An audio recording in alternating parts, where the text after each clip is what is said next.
Behold the heavens, vast and eternal, stretching beyond mortal sight, infinite in their reach and mystery.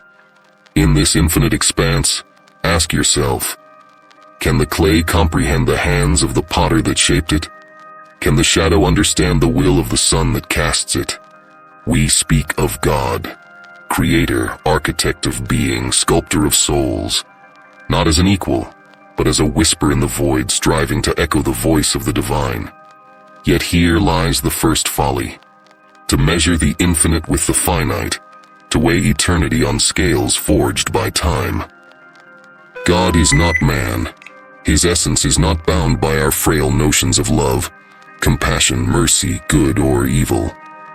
These are human inventions, fragile as a spider's web spun against a storm. We measure the universe with the yardstick of our hearts, and so we falter. When we ask, why would God send us to hell? We reveal our misunderstanding. It is as if the raindrop accused the ocean of cruelty for drawing it into its depths.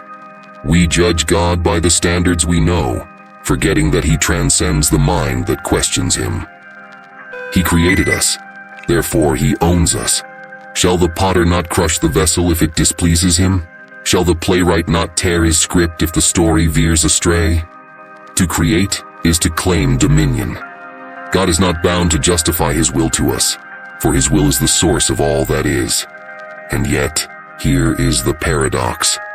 The hand that wields power beyond comprehension is also the hand that fashioned us from dust, not from hatred, but from purpose.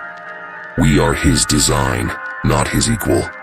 The very breath in your lungs, the thought in your mind is a testament to His sovereignty.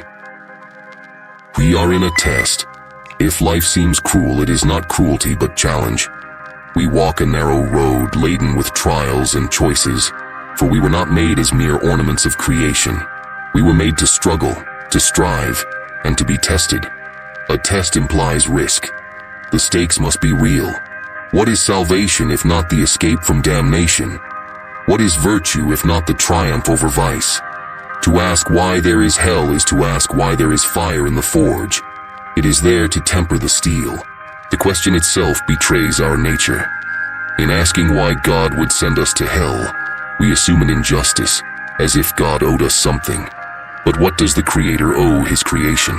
What rights do we, who owe our every heartbeat to Him, claim over the eternal? Yet, for all His power and might, He does not rule us as tyrants rule slaves.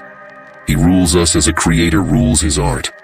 He has given us the freedom to choose, and with that freedom comes the weight of consequence. So why would God send us to hell? Perhaps the question isn't about God at all. Perhaps the question is about us. Will we seek the Creator, even when we cannot fully comprehend Him? Will we accept the test, even when we don't understand its every twist and turn? God's nature is beyond us.